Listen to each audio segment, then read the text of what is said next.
주신 은혜에 감사하는 5분 묵상입니다. 오늘은 요한계시록 14장 6절에서 13절 말씀을 통해 영원한 복음 두 갈림길이라는 제목으로 은혜 나누겠습니다. 요한은 천사들이 공중을 날아가는 것을 보았습니다. 그 천사들 중 한 천사는 복음을 가지고 있는 천사였습니다. 천사가 가지고 있는 복음은 땅에 있는 모든 자들에게 전할 구원의 메시지였습니다. 천사가 들고 있는 복음은 모든 민족과 종족, 방언과 백성들에게 전할 영원한 복음이었습니다. 이 천사가 큰 음성으로 외치기 시작하였습니다. 내용관찰 첫 번째 질문입니다. 영원한 복음을 가진 천사는 큰 음성으로 무엇을 명령합니까? 천사는 큰 음성으로 하나님을 두려워하며 하나님에게 영광을 돌리라 라고 외쳤습니다. 천사는 이렇게 외치게 된 이유를 이어서 설명해 주고 있습니다. 바로 하나님의 심판의 시간이 이르렀기 때문입니다. 지금 심판을 행하시는 하나님은 하늘과 땅과 바다와 물들의 근원을 만드신 창조주 하나님이십니다. 이를 경배하라고 말하고 있습니다. 만물을 창조하신 하나님께서 이제 만물을 심판하실 때가 되었음을 외치고 있습니다. 내용관찰 두 번째 질문입니다. 우상을 경배하며 하나님을 대적한 자들은 진노의 잔과 함께 무엇을 받습니까?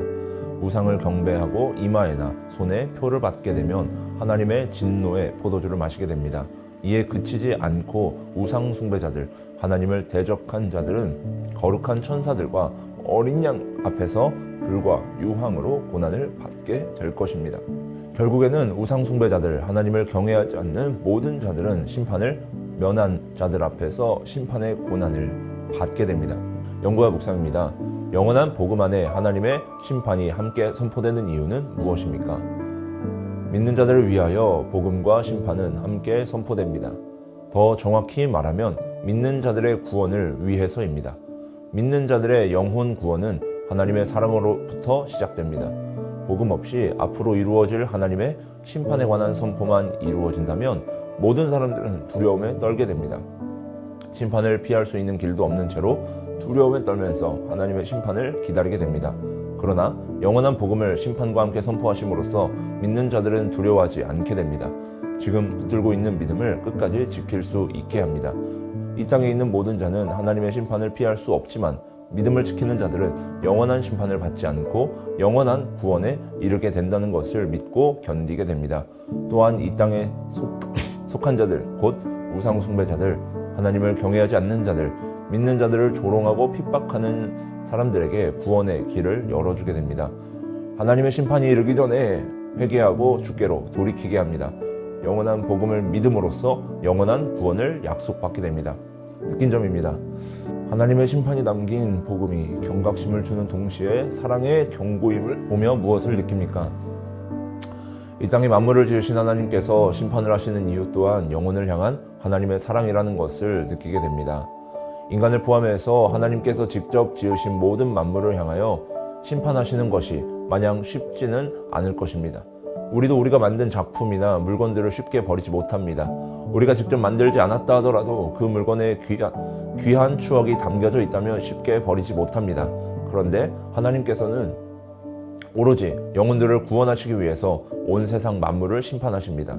심판과 복음을 선포하시면서 믿는 자들을 그 믿음을 끝까지 지키게 하시고 믿지 않는 자들은 지금이라도 심판과 복음의 메시지를 듣게 되면 돌이키기를 원하십니다.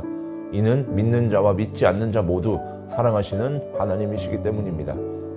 사랑하기 때문에 영원한 구원으로 들어오라는 것입니다. 사랑하기 때문에 끝까지 믿음을 지키라는 것입니다. 결단과 적용입니다. 내가 하나님의 영광보다 세상의 영광을 더 추구하며 자랑한 때는 언제입니까?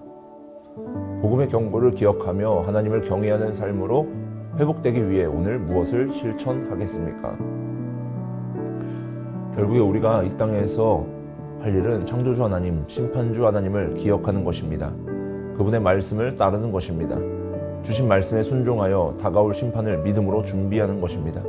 마찬가지로 우리의 삶에 우리의 신앙을 흔드는 고난과 어려움이 찾아왔을 때 하나님의 말씀을 기억하면 우리의 믿음을 지킬 수 있게 됩니다. 우리의 힘과 의지로 믿음을 붙잡는 것이 아니라 하나님께서 주신 말씀을 도구 삼아 우리의 신앙을 굳건하게 붙잡을 수 있습니다. 이 땅에는 하나님의 진노와 심판이 임하면서 끝이 옵니다. 우상 숭배자들, 하나님을 경외하지 않는 자들은 하나님의 진노와 심판을 받게 됩니다.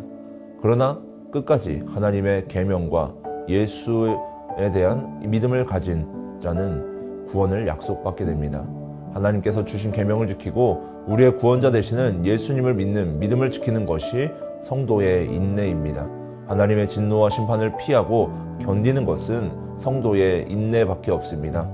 우리의 인내는 영원한 하나님 나라에 대한 소망을 품고 있을 때 이루어지게 됩니다. 이 시간 함께 한마음으로 합심하여 기도합시다. 말씀을 기억하면서 우리에게 주어진 아픔과 고난 중에도 하나님의 계명과 그리스도를 믿는 믿음이 흔들리지 않게 하여 주옵소서. 교회와 담임 목사님을 위해서 성문교회가 끝까지 믿음을 지키는 교회가 되게 하시고 성도 간의 믿음을 함께 지켜나가는 협력의 공동체 되게 하시고 세워주신 담임 목사님 강건하게 붙들어 주셔서 맡겨진 영혼들을 잘 인도할 수 있는 목자 되게 하소서. 영가족들을 위해서 육신의 질병과 마음의 아픔, 환경의 어려움 가운데 있는 영가족들에게 힘과 능력을 더하여 주셔서 끝까지 믿음을 지키는 자들 되게 하소서.